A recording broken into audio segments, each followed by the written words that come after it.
Welcome to People Love Process. Digital technology is always changing, adapting, and providing new ways to explore color within Adobe Illustrator. So in this movie, we're going to showcase various ways to think about color, communicate with color, and experiment with color. We'll also be showcasing the newest coloring feature in Adobe Illustrator called Generative Re-Color. It was released several months ago, but I wanted to wait and see if they updated anything before I focused on it specifically in a People Love Process movie. We have a lot to cover, so let's dive right into it. And we're going to start where most of my creative process starts on any given project, and that's with drawing. But once again, I want to reinforce that drawing can be analog, meaning a pencil, paper, eraser. That's what I prefer. That's how I learn. But if you prefer drawing in digital, that's fine too. My daughter does all of her drawing with her Apple Pencil on her iPad Pro. A lot of people use a Wacom Cintiq to do their drawing on as well. So whatever you prefer to draw, whether analog or digital, that's great. But the theme for some of the art I'm going to show here, I want to walk you through the process of drawing in that context. And we're going to focus on a person, in this case, Dr. Werner, and he came up with the recipe of apple cider vinegar. And this was for a label design, and they wanted to use his likeness on the label. Well, as I researched Dr. Werner, come to find out, he developed it when he is younger, but there's a lot of photographs, actually more photographs of him when he's older. And this is him in his younger years, pretty epic beard. And you can see he still has the beard, but now he's wearing specs later in life. He ended up becoming a professor, and you can tell that the artist who had painted this oil painting of him was working off an old photograph that you can see here. And this is the part that kind of, you look at his mustache here, and there's some flair to it, some styling on it, especially in his hair as well. And he had that in his youth. But you can tell the painter took some artistic license to kind of flare this out on his beard and his mustache. And it's kind of scraggly over here in the photograph. So I basically do the same thing in the artwork that I created, but we're going to focus on the young version because it was in his younger years he came up with the recipe. And so this is that photograph just showing a little larger before, and I just took this archival photograph, brought it into Photoshop just to blow it out because we're going to be drawing from it. We're going to look at the complexity of a photograph and simplify it down. Now, we did something like that in a previous movie, creating a logo from a photograph, and it was an image of my friend Tom. And it was used on the salmon business for that. But we're doing the same type of process here. So this is before, and in Photoshop, I just took it in Photoshop and blew it out just to really give it a higher contrast. I also went in around his mouth and kind of showed some of his skin because on the other photograph, you didn't see that. So I wanted to get more information to draw from. And then I just dropped an oval on it because it's going to be nested within this shape and his head's going to pop out the top of that shape. So I just wanted to show you that. So what do I do at this point? I print it out and then I just start working on it, drawing in analog. And so this just shows me kind of trying different ways to style his beard. You can see up here, and you can see the other things on the right-hand side with his mustache and his hair detailing. And you can see my pencil usually starts out about that long and ends up, I'll probably stop using it when it gets to like little stubbies. And then I have these holders I can put them in so it gives me a better grip on it. But this is the drawing process I use. I either use black wing pencils or here I'm using mono-based pencils. If you ever get curious about the tools I use, I created a page on my website, and if you just go to ppluv.com, it'll take you to that page, and I have a list of all the analog tools I use and all the digital tools I use. So if you ever wonder about that, that's how you can get more information about all of that. So this is the drawing process, and I draw until I get a refined sketch. Now, this refined sketch, again, I'm drawing based off of the reference that I kind of blew out the contrast in Photoshop. So if you look at his eyebrows here, is that exactly the way it's shaped inside the photograph? Well, no, not really. I'm taking license and just simplifying those shapes, taking the complexity of a photograph. And much like that painter who worked on the oil painting of Dr. Werner, his beard, I took a little kind of creative license with his beard and his hair just to make it a little more idealistic. That's okay. That's what you should be doing when you're doing an illustrative design like this. So it's at this point, again, that I'll just take my sketch. I'll go to transparency palette, and I'll just set it to between 15-20%, and then I'll lock the layer. And of course, once I get a refined drawing done like this, I scan it in. That's how I even bring it into Illustrator. It just makes the process easier. Build my vector art based off it, on top of it. Here's all the base vector shapes, and ultimately end up with black and white artwork like this. Now, it's at this point that I want to start doing color exploration. And so what I usually do, and yes, you have Generative Re-Color. You have the Re-Color tool, which is now about 2 years old, came out about 2 years ago. And Generative Re-Color is pretty much the same thing. It just allows you to type in prompts. And we're going to be exploring that with some artwork here in just a little bit. But I want to show you how I don't like, I guess if I had to define it for myself, I don't like letting an algorithm decide my colors. And basically, if I took this art and ran Generative Re-Color on it, it wouldn't figure out colors to use. It would just take what I have and change the color. So it's not, they say it's artificial intelligence driven. I don't know how smart that artificial intelligence is, but it won't come up with thematic colors for you. It'll just change your colors to different things. And so if I just show it all gray, this is going to be more of a kind of a duotone type thing that it might come up with, and that's it. And so I don't think it's very smart. I like exploring color manually, so I usually set up colors like this, and then I'll go in and start working on colors. So let's do one of these. We'll zoom in on this one here. And I actually set up these swatches, or just squares, on the artboard because this is what I want to work out the color on.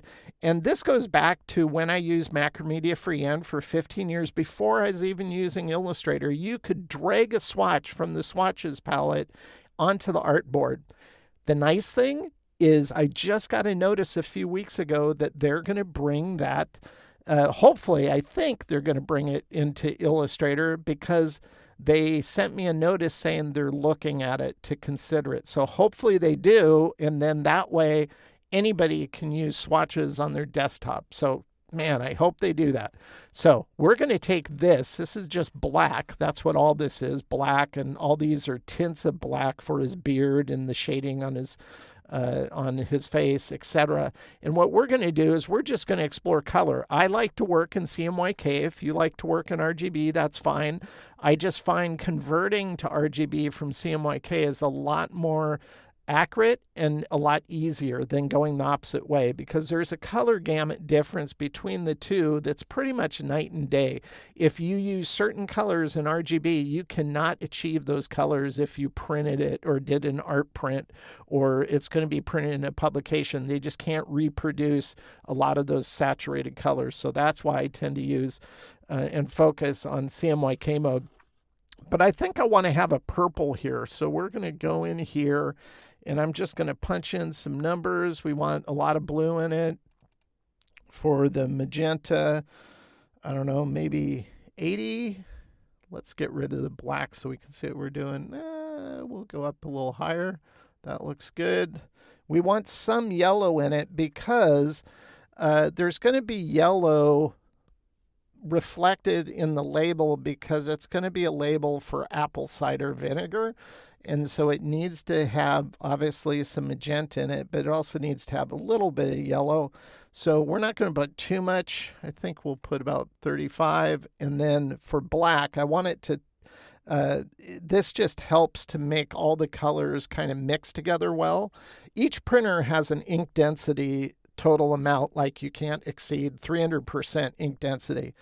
So you couldn't go 100% on each of the CMYK colors because that would exceed 300% ink density. And you just have to ask your vendor, whoever's your printer is, what their ink density is so you don't violate it and go over it, because that's where you'll have smearing problems, all that kind of stuff.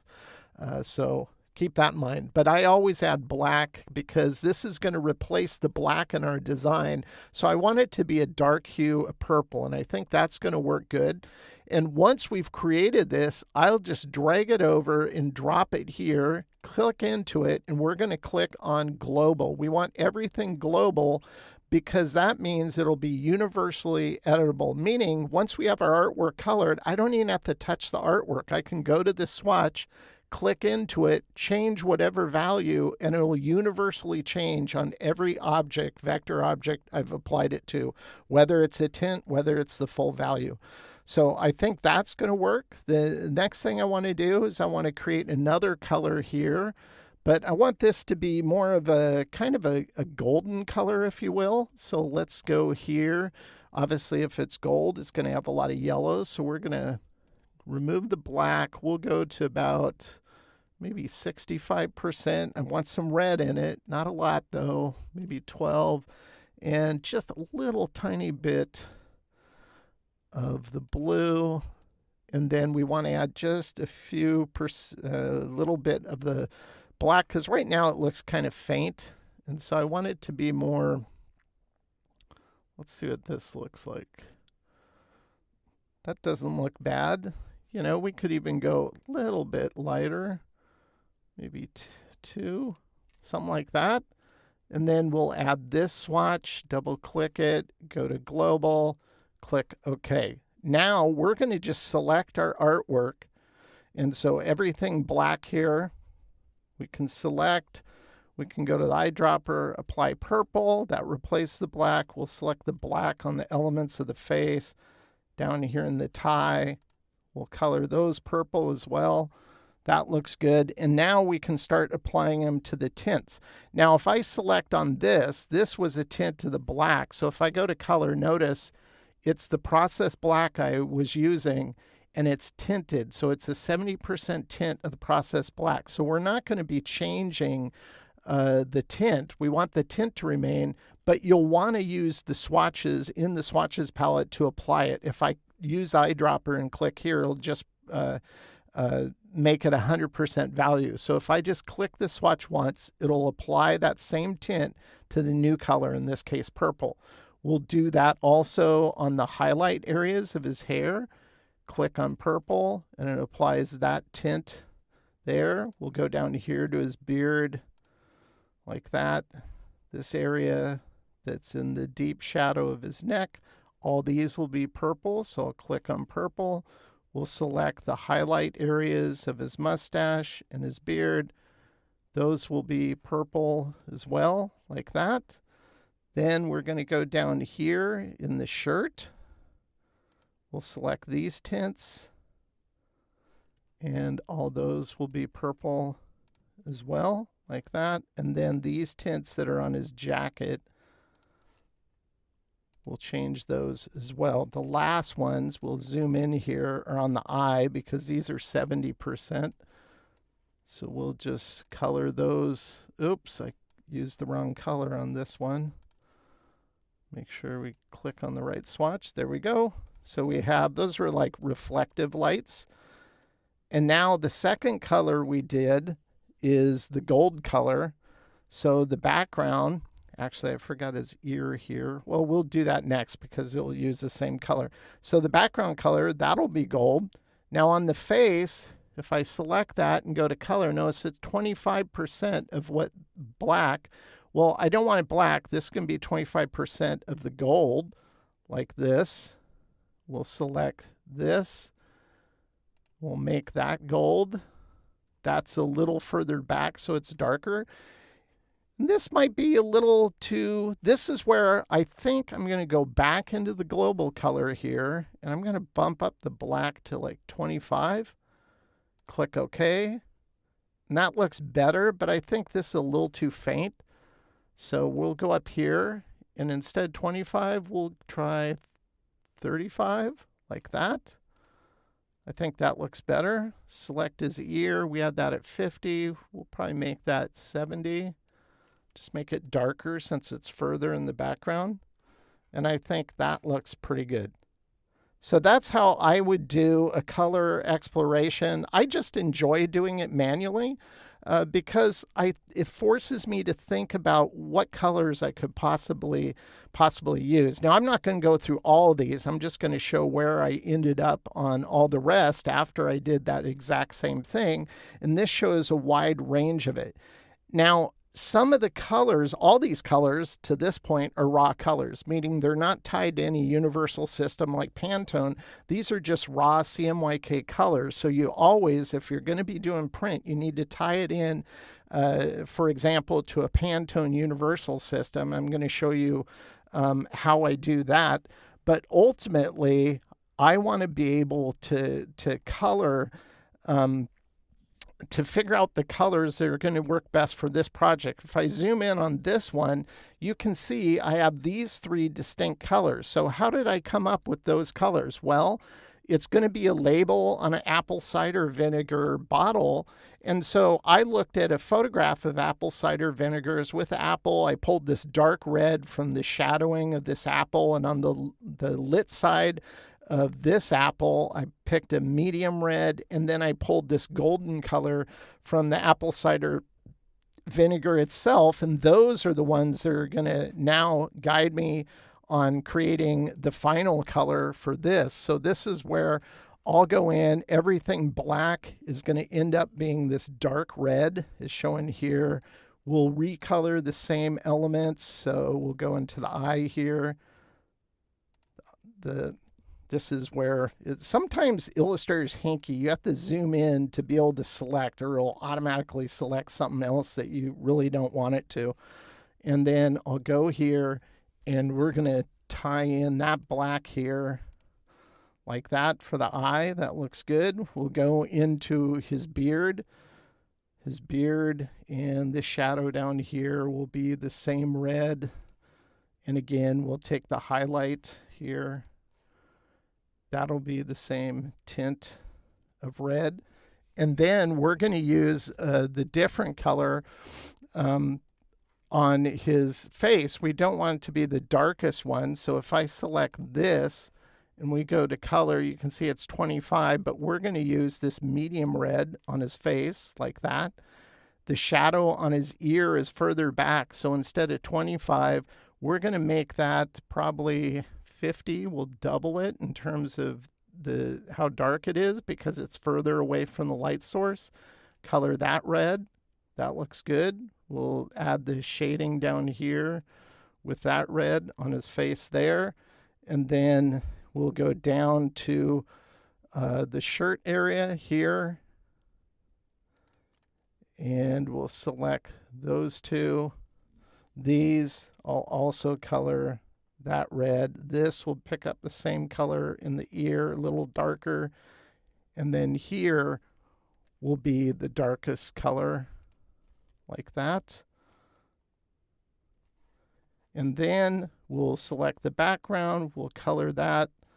And then the last part is the top of his head, which will be the dark red, and then the highlight of the dark red. These were both tints, and I think that's going to work really good. Oops, I forgot the inner part of his jacket. Let's go down here like that. So that's how I would derive my color. So sometimes the thematic quality of whatever you're working on could drive the color. In this case, apple cider vinegar, I probably wouldn't want to use blues because that's not going to reflect the product very well. So it makes sense why I isolated these three colors to utilize. Now, obviously, these are all still raw CMYK colors. I want to tie it into a universal system. So this is where Pantone comes into play. And I like using the Color Bridge books for Pantone. They have both coded, this is a coded one shown here, and they have uncoded. So if you're printing on uncoded stock, you'd want to spec it from the other guide. But you can see the final colors that I worked out here for the dark, the medium red, and the gold. This would be the process colors, Pantone colors. This middle area would be the Pantone spot colors, think physical ink. And then below, which is really nice about the Color Bridge books, is they also list the RGB equivalents and the hexadecimal number equivalents for the colors you spec. So it really gives you a total universal system to manage your colors, knowing that it's going to work well moving forward. On this design, we locked it up with type for Dr. Warner, like that. I think that looks pretty good. And the final context shows it on a label like this. Now, let's dive into some other color aspects that you should be well aware of in Illustrator, and that is Generative Re-Color. Now, the Re-Color feature is about 2 years old, and the Re-Color feature is kind of cool. One thing you want to make sure of is when you select artwork, so if I select this and I deselect it, notice this icon up here in the control panel. If I deselect it, that doesn't show. It only shows when you have a vector object selected, but you need to make sure you have control turned on. This will add this bar to the top of your screen, and it's a shortcut, and it's really great to have on. Now, as I stated previously, I love to do my own color exploration myself. So this just shows how I colored this. I took some old artwork for a banner that was in downtown where I lived to promote shopping. Actually, it got rejected because there is a committee that had to approve it, and they said it was too creative. So there you go. Everybody runs into that, including me. There's a great quote by G.K. Chesterton. I might be getting his name wrong. I know his last name's Chesterton. It says, "In all the parks of all the cities, I found no statues of committees." And I think that's so true when you get art directed by a committee.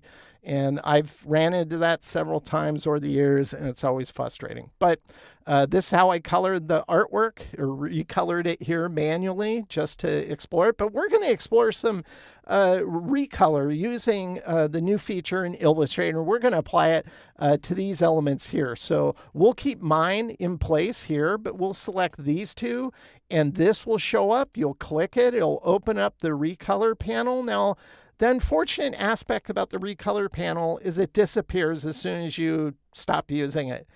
And I wish it could be a panel that stays open and I could lock it into my workspace so it would always be there, but unfortunately it doesn't do it. Now, Recolor, once again, has been around for a couple years, and with your artwork selected like this, you can just go ahead and start messing around like this. If you wanted to recolor, you can move things in like this. You can continue to explore it, and you can see how it's changing. So you can do that, but we're not going to do that. If you want to do that, that's great. We're going to reset this to what I had, but we're going to go to Generative Recolor because this gives you some opportunities to use prompts. Now, they have some prefabricated ones down here. You can just click and see if you like those. So we might go over a few of those, but I'm not going to bother doing that. I want to just use the prompts. My artwork's pretty saturated, so I was thinking maybe it would look good if we type in muted, I don't know, earth tones, like that. And then once you type in your prompt, just click generate, and it's going to show you a preview of what your artwork could be down here. And when you click on it, it'll apply it to the artwork on your artboard. So we'll click on this one, see what that looks like. Ooh, that's almost like sepia tone. It's okay. It's a little dark. Click on that. I don't mind that. That contrasts a little better on that, although on the poster, I'm not too thrilled about it. Let's click on this. Ooh, I like that one, especially on the top. This front would be an easy fix. I'd probably put a lighter color here on the front there. So you can always change it. This will give you just a good springboard to jump from. Let's click on the last one. That's not bad. I like this kind of green color. I wish it would bring it in other areas. Well, that gives me an idea. Instead of muted earth tones, let's try nature trail. Because how can you not show some greens if I just hit nature trail and go generate? Ooh, there's some greens there. Click on that one. The red looks a little out of place. That's not bad. Ooh, I kind of like that one. I like that one up here a lot. That's not bad. You know what I'm going to do? I'm going to reset to my original art and then use nature trail again just to see if it gives me a better variation rather than working off of the last prompt. Ooh, I kind of like that. Yeah, I like this one a lot. That one looks cool. That's not bad. That's a little pinky. I think we'll go with that one. So that's how that works. And once you've decided that's what you want, you can click the artboard. The generative refill panel, recolor panel will go away. So to get it back, you just have to select new artwork, click on it. Again, you have to reposition it. It's kind of a hassle that you have to do that every time you want to use it. Another thing you can type in is you can think of art styles. So if you know anything about art history, one of the cool moments in art history that I enjoyed was pop art and learning about that in art school. And I remember the project I did in art school, we had to do a pop art assignment. And I took two things I like, pop art and sci-fi, and I did some with Captain Kirk. So this obviously isn't Captain Kirk, but we're going to type in pop art and see what it does. And go generate. See what it comes up with. Ooh, this looks pretty saturated too. That's not bad. I don't like that one. This isn't bad. And by the way, I could give you this exact file. You could type in the same prompt, and it doesn't mean you're going to get the exact same look and feel. It's very random. So it's much like scatter brushes. Every time you click a brush and click the scatter brush again, it's going to change it. It's going to re-randomize. So these aren't set. So once you see something and you like it, it's important for you to save it and dedicate to it. Otherwise, you may never see it again. That's the thing. So keep that in mind as you're using this. I'm not sure I really like any of these. It's okay. We can try another one. I'm just going to reset it first, and I'm going to try modern art. I don't even know what that means color-wise, because that can be pretty much anything. We'll see what this AI seems to think is. I don't like that at all. That one's kind of muted, but I like it. That's, Ooh, I kind of like this one down here. I would just go back in, add this blue into other sections like the sky down here and stuff. I think I'll just stick with that. We'll stick with that.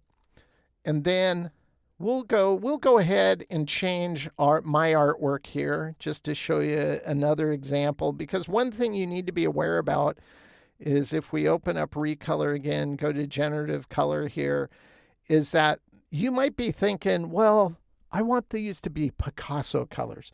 So if I type in Picasso colors and click Generate, notice what comes up. It says one or more words in your prompt violate user guidelines. I think this only happens because you're using the term Picasso, so that might be a copyright thing. Although I don't see how an artist can copyright color, but Nevertheless, to get around that, think in more general terms. So what kind of artist was Picasso? Well, a lot of people don't know he did traditional painting, but he's best known for, that's right, abstract. So if you describe it in the style abstract art, and it's a generative recolor, then it'll use abstract art to figure out what colors these could be. And you don't get any warning. So I just wanted to show you that because you might run into that if you use specific terms. It's okay. This one, I don't like the arm there. Let's click on this one. That's not bad. I don't mind that one. I really like this one up here. The only thing I'd probably change these, this knee pad and the elbow pad color. Let's go here. Don't really like that. I think I'll stick with that one. So anyway, that's how generative recolor works. Lots of exploration you can do from it. This might give you a lot of springboards you can jump from and move forward with. These are all raw colors still, so you still have to dial it back into a universal system if you're going to use it for print. Now, when just the recolor tool was updated, I had done a movie last year, and this was the artwork I did and came up with last year using the recolor tool, which you manually move it around as I showed you previously. And I just thought it'd be interesting to select this art and revisit it, but use generative recolor to see what it comes up with. And so I don't even know what prompt let's just go lively. I don't even know what that means, but let's click generate and see what it does for us. So we're going to, if I click on this one, it's just changed the shadow on the bottom of the lip. That's it. Well, that's not very smart for artificial intelligence. Let's click on this. Nope,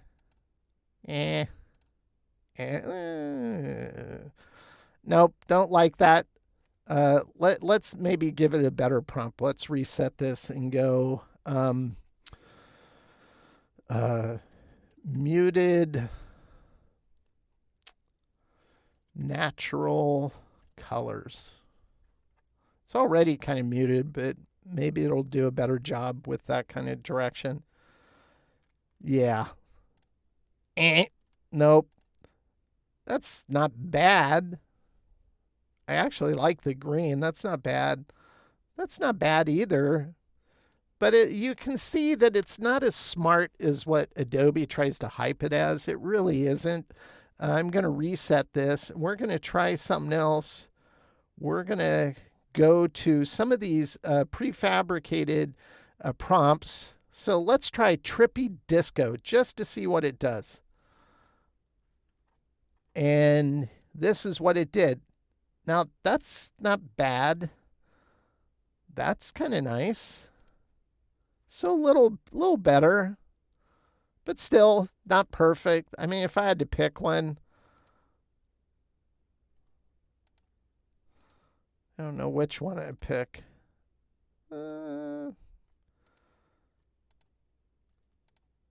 Maybe that one. So that's interesting. I just wanted, you see all these animated ads that Adobe puts out, and everything looks so awesome. It's never that way. And by the way, I should point out, you have to have something colored already because it can't just be like white. If all these shapes in this design were just white, and then you told it, hey, color this for me, it won't be able to do anything. So it's not really smart in that sense.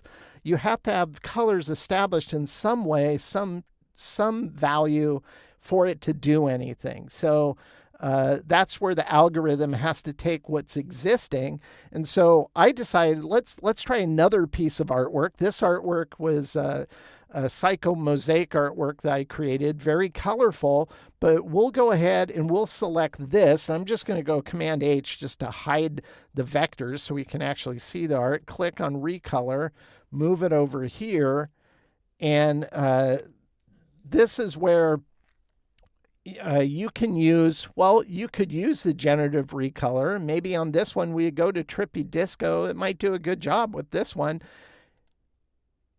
Boom, you have that. That's not bad. Okay, see, on this, I think it works better because the difference between this and the previous art I just showed is this doesn't have a ton of tints in it, and it doesn't do good with tints. It doesn't do good with color that has blend modes applied to them, I've noticed. But this looks pretty cool. Let's see what this other one. That's not bad either. That's not bad either. I think if I had to pick one, I'd go with this. So in that respect, think in flat colors, and I think you're going to get a better result by using generative AI. Let's take a look at another project. This was Spot Colors.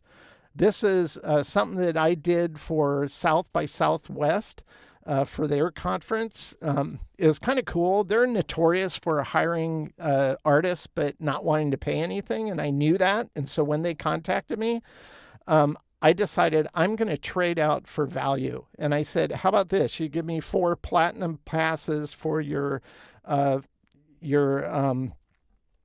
what do you call it? Film festival, and I'll do it. And they did. And that's like an equivalent of like $7,000. So it was a good trade out. And me and 2 of my friends went there for a weekend. It was a total blast. But this is the coloring, and this was used on the tote bags they gave out to everybody that attended. So we're going to check out the generative recolor on these. So let's go ahead and open that up. And let's see, we'll go earth tones. And we'll click it, see what it does for this one. And then we'll use some of the prompts.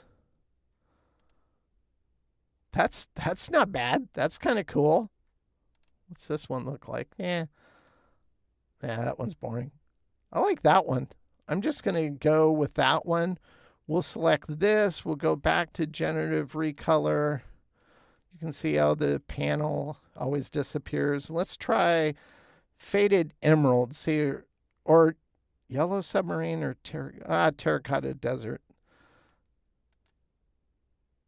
Well, that's kind of interesting. That's not bad. Let's reset it. Try it again.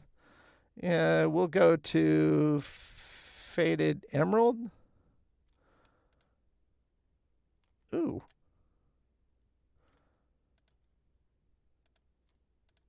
I kind of like that. That's kind of cool. And we'll do one more here. Generative recolor. And I'm going to put,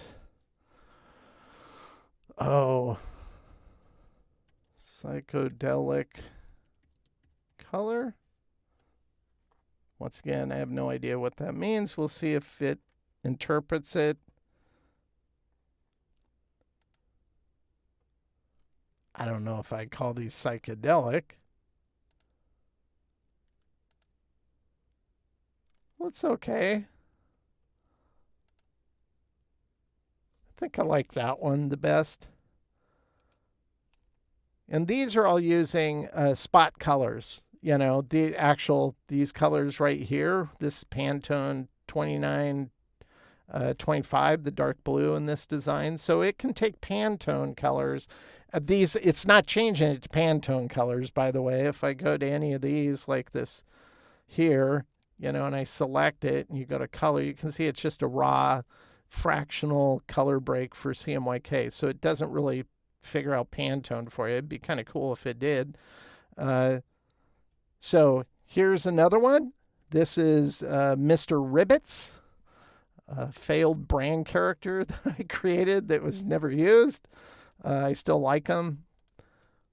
The reason why I'm showing you this is, actually, before we do generative recolor, let's go to keyline view.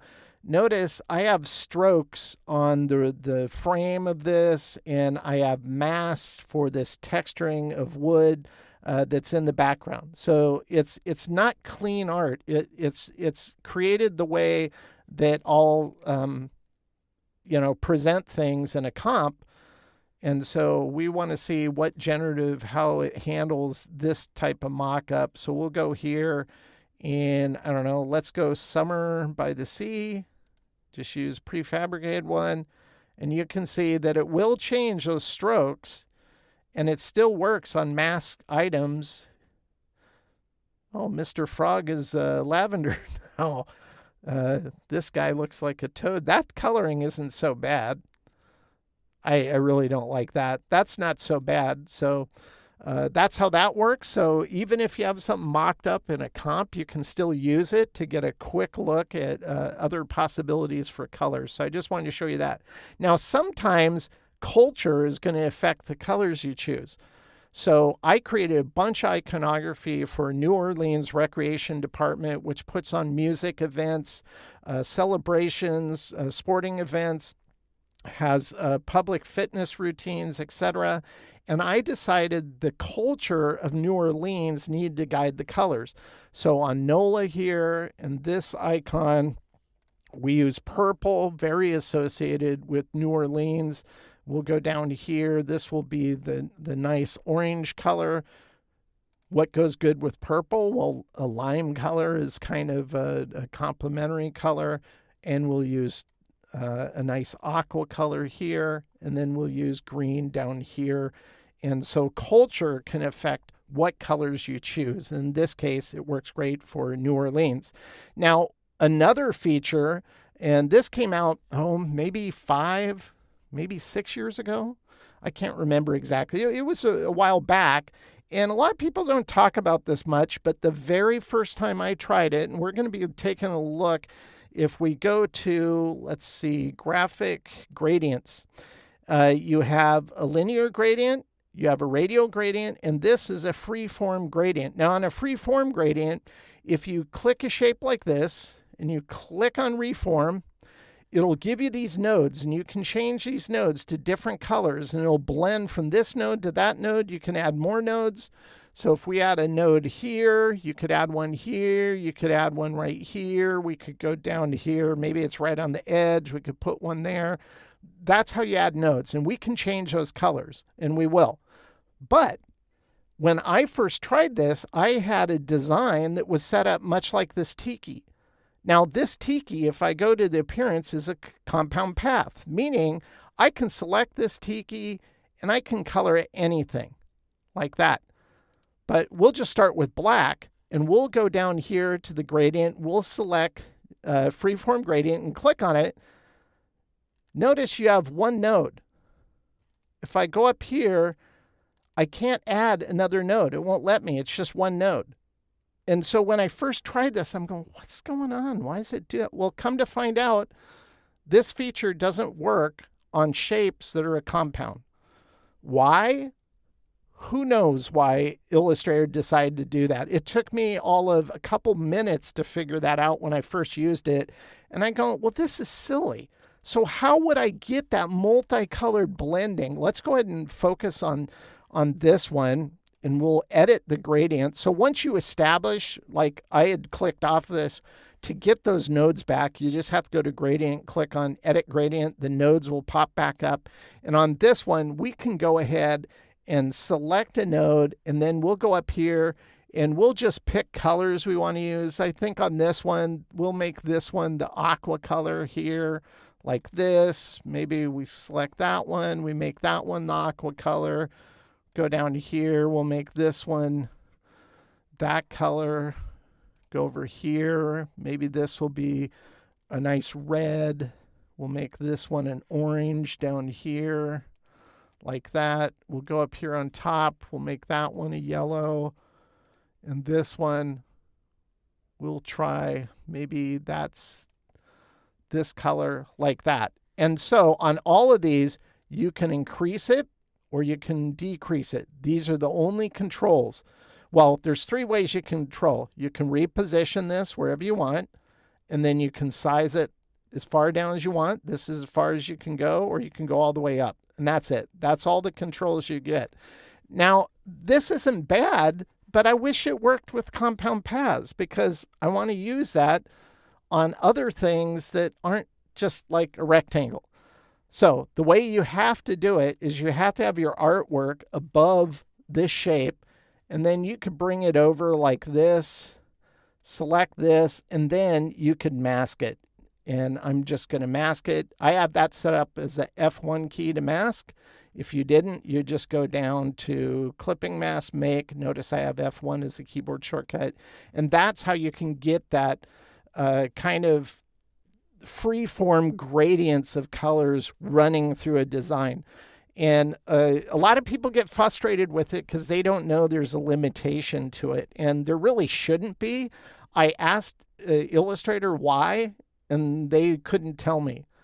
They just said it just doesn't work with compounds. I go, well, that's just dumb. Anyway, that's my beef with that feature, but that's how I get around it, is just use a mask. So once again, all the colors we've used at this point are pretty much raw colors. I showed you how I dial in those colors to Pantone specific universal colors, like on the apple cider vinegar label. Well, this was a project for an online dating service called Fair Game, and this was a direction that me and Savannah came up with. And they ended up going with a different direction, but I love this deer cupid so much, I sold them on using it as a secondary brand element. Well, we had to dial in the raw colors on this project, and so that's where it comes to using Pantone, once again, color bridge. And on this, we have the primary colors, which are just black and red. We have CMYK, spot, and the RGB and hexadecimal equivalent. We also have a secondary palette of colors, khaki, tan, green, and brown, because this is a dating service for those who love to fish and hunt. Hence khaki green, and khaki brown. It's kind of a goofy project, but a lot of fun to work on. Once again, you can get the Color Bridge books in both coated and uncoated, so whichever you prefer printing. I think printing business cards in uncoated looks so much more elegant than coated, glossy. I don't like gloss. I love that natural kind of matte finish when it comes to a business card. That again, business cards are one of those things that might be going away, because I don't even print them for myself anymore. I use what's called a dot card, which is really cool. You just hold it up to somebody's smartphone, boom, they have all your contact information. So this is how I present to my clients. So Fair Game, this is the final logo, horizontal and vertical, and then the secondary mark of the Cupid, brand graphic, how it works on a dark or colorized background. And if you're looking for love and you love to hunt and fish and you sign up for Fair Game, you get a free camo shirt too. So if the new color methods help you isolate a color direction that is appropriate for your project, then I'm all for it. But I enjoy personally mixing colors on my own, not relying on an algorithm to do my creative thinking for me. In some cases, the automated methods with the recolor features work pretty good, but you ultimately end up with raw color anyway, so you still have to dial it into a universal standard that will work well in any context. Remember, the exercise files for each of my People of Process movies can always be accessed via a link in the description below. A big thank you to those who have accessed my exercise files. I thank you for that, because you help me to produce this content for my YouTube channel, and I really appreciate your support. Until next time, thank you for watching People of Process, and as always, I hope this content helps you improve your own creative process.